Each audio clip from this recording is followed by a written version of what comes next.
မင်္ဂလာပါရှင်ဒီနေ့ကျမတို့အတူတူလေ့လာကြည့်မှာကတော့ Kevin Hersley ရဲ့ Unlimited Memory စာအုပ်ထဲကအချက်တွေပဲဖြစ်ပါတယ်ဟုတ်ကဲ့ ဆိုတော့ဒီနေ့ကမှန်ဉဏ်စွမ်းရည်တိုးတက်အောင်ဘယ်လိုလုပ်မလဲဆိုတဲ့နည်းလမ်းတွေပေါ့နော်အဲ့ဒါတွေကိုဆွေးနွေးကြမှာပါဟုတ်ပါအခုက Google Kids ဆိုတာလေအချက်လက်ကလက်တကမ်းပဲဟုတ်တယ်ဆိုတော့ counter ထက်မှတ်လို့ဖို့လိုသေးလားဆိုပြီးမေးစရာဖြစ်လာတာပေါ့ဒါပေမဲ့ဒီစာအုပ်ကပြောတာကမှန်ဉဏ်ဆိုတာမွေးရပါတဲ့လေ့ကျင့်ယူလို့ရတဲ့ skill တစ်ခုကျွမ်းကျင်မှုတစ်ခုဆိုတာပါပဲအဲ့ဒါစိတ်ဝင်စားဖို့ကောင်းတယ်နော်ဒါဆိုဘာလို့ Google ရှိရတဲ့နဲ့ကိုခေါင်းထဲမှာအချက်လက်တွေအစင်တင်ရှိနေဖို့လိုသေးတာလဲဟို Ken Jennings ပြောခဲ့တာလေလိုမျိုးလားအဲ့ဒါပေါ့ဆုံးဖြတ်ချက်ချပဲဆိုရင်အချက်လက်ကဥနှုတ်ထဲမှာ ready ဖြစ်နေရင်ပုံမြန်တယ်လေဟုတ်ကဲ့လုပ်ငန်းဝင်မှာဆိုတာကပိုတိတာတယ်ဆရာဝန်တယောက်ဆိုပါစို့လူနာရဲ့ history ကိုချိတ်ဆက်စဉ်းစားရမှာ Google မှာတစ်ခုချင်းရှာနေအချိန်မရှိဘူးလေဟုတ်တယ်ဒါမှမဟုတ်ရောင်းဝင်ထိုင်ရာကို customer ရဲ့အချက်ကိုမမိနေတာမျိုးပေါ့အဲ့ဒါကဆက်ဆံရေးကိုပိုအထောက်အကူပြုတယ်တကယ်တော့မှတ်ဉဏ်ဆိုတာတင်ယူမှုရဲ့အခြေခံပဲလေမှတ်မိမှသင်ခန်းစားယူမယ်ဆုံးဖြတ်ချက်ချမယ်မှန်လိုက်တာဒါဆိုရင်မှတ်ဉဏ်ကောင်းအောင်လေ့ကျင့်တဲ့နေရာမှာအဓိကတော့ချက်တရားဘာတွေလဲစာအုပ်ထဲမှာအရင်ဆုံးပြောတာကစိတ်ထား mindset ပေါ့နော်ဟုတ်ပါတယ်အဲ့ဒီငါကတော့မှတ်ဉဏ်မကောင်းပါဘူးဆိုတဲ့အတွေ့မျိုးလေအဲ့ဒါကကိုသတ်မှတ်လိုက်တာ Mr. A နဲ့ Mr. B ဥမာလို့ပေါ့တခြားအခြေအနေအကုန်တူတယ်ဒါပေမဲ့တယောက်ကငါညံ့တယ်လို့ယုံတယ်နောက်တစ်ယောက်ကငါကောင်းတယ်လို့ယုံတယ်အဲ့ဒီယုံကြည်ချက်လေးနဲ့တင်ကွာသွားတာလားဟုတ်တယ်ယုံကြည်ချက်နဲ့တင် performance ကကွာတော့ရ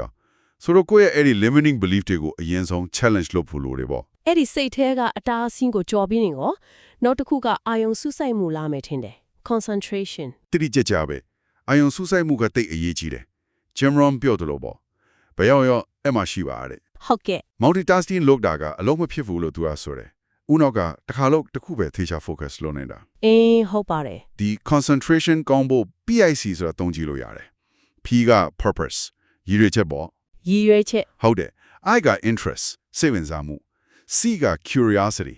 စူးစောင့်လိုစိတ်ကိုလေးလာမယ့်အရာကိုဒီသုံးခုနဲ့ချင်းကန်ရင်အာယုံစိုက်မှုပိုကောက်လာမှာPIC စိတ်ဝင်စားမှုနဲ့စူးစမ်းလို့စိတ်နဲ့ပေါ့အဲ့လိုအာယုံစိုက်ပြီးနေတကယ်မမြင်အောင်ကြတော့ဘယ်လိုလုပ်ရမလဲအဲ့ဒီမှာတတိယအချက် create and connect လာပြီစိတ်ကူးပုံဖော်တာလေအထူးသဖြင့်နားလည်ရခက်တာ drive ဖြစ်တဲ့အချက်လက်တွေကိုပေါ့ဟုတ်ကဲ့အဲ့ဒါတွေကိုထင်ရှားတဲ့ထူးခြားတဲ့ပုံရိပ်ဖြစ်ပြောင်းပြီးကိုတိပိတာအရာနဲ့ချိတ်ဆက်လိုက်တာမှတ်မိဖို့အလွယ်ဆုံးပဲဒီအတွက် CE principle ဆိုတာသုံးတယ် CE principle အဲ့ဒါဘာတွေလဲ S က senses အာယုံတွေလေမြင်တာကြားတာနားတာအကုန်ပါတယ် E က exaggeration ချေကပိလိုက်တာပုံမှန်မဟုတ်အောင်အကြည့်ကြီးအယောင်ဆုံးအဲ့လိုမျိုးဟာချေကားတာဟုတ်တယ်နောက် E တစ်ခုက energize လှုပ်ရှားတဲ့ဝင်အောင်လုပ်တာပုံရိပ်ကို static မဟုတ်ပဲ action ပေါင်းစိတ်ကူတာပေါ့C senses exaggeration energize ဒါကဥပမာလေးနဲ့ပြောပြလို့ရမလားရတာပေါ့ဥပမာ Australia မြို့တော် Canberra ကိုမှတ်မယ်ဆိုပါစို့ဟုတ်ကဲ့ Canberra Australia ဆိုတော့ kangaroo ကိုမြင်အောင်လိုက်မယ် Canberra နဲ့ဆင်တူတာ can of berries ပေါ့ berry တီးဘူးဟုတ်အဲ့တော့ kangaroo အကြီးကြီးတကောင်က berry တီးဒီအပြည့်ထည့်ထားတဲ့တံဘူးအကြီးကြီးကို exaggeration ဖောက်ပြီးအားရပါရစားနေတယ်ခုန်ဖောက်ပြီးစားနေတယ် energize အရာကချင်းစုပ်စုပ် senses အဲ့တော့ထူးထူးဆန်းဆန်းပုံပေါ်လိုက်ရင်မှတ်မိလွယ်သွားပြီလေတကယ်ထူးဆန်းလေနော်အဲ့ဒီလိုပုံဖော်ပြီးသားချက်လက်ဒီကိုစနစ်တကျမှတ်ဖို့ကြတော့ရောJohnny method ဆိုတာကအဲ့ဒါလားဟုတ်ပါတယ် Johnny method ကအဲ့ဒါပဲကိုယ်နဲ့အရင်ရင်းမိတဲ့နေရာတခုကိုအိမ်လိုမျိုးပေါ့အိမ်ရှိတကားအိတ်ခန်းဆိုဖာထမင်းစားပွဲအဲ့လိုလမ်းကြောင်းလေးတခုတတ်မှတ်ပြီးအဲ့ဒီနေရာတွေမှာကိုမှတ်ချင်တဲ့အချက်လက်တွေကိုခုန SEE နဲ့ပုံဖော်ပြီးတခုချင်းချင်းချိတ်သွားတာအစီအစဉ်တွေကမှတ်ချင်သိကောင်းတဲ့နည်းပဲဒီလောက်ဆိုရင်တော့မှတ်မိရောပေါ့ခဏလေးအရေးကြီးဆုံးတစ်ချက်ချန်တယ် continuous use နဲ့ review ပါ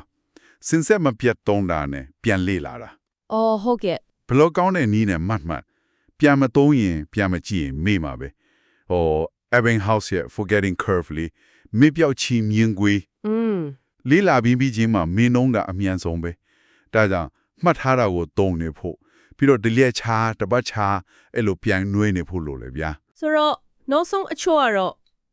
နီလန်တီယုံနဲ့မပြီးဘူးစိတ်ရှည်ဖို့စီကန်းရှိဖို့လေ့ကျင့်ဖို့လိုတယ်ပေါ့ အဒီကြတယ်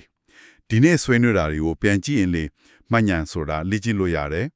မှန်ကန်တဲ့စိတ်ထားအာယုံစူးစိုက်မှုစီးလို့ပုံဖော်နည်းတွေ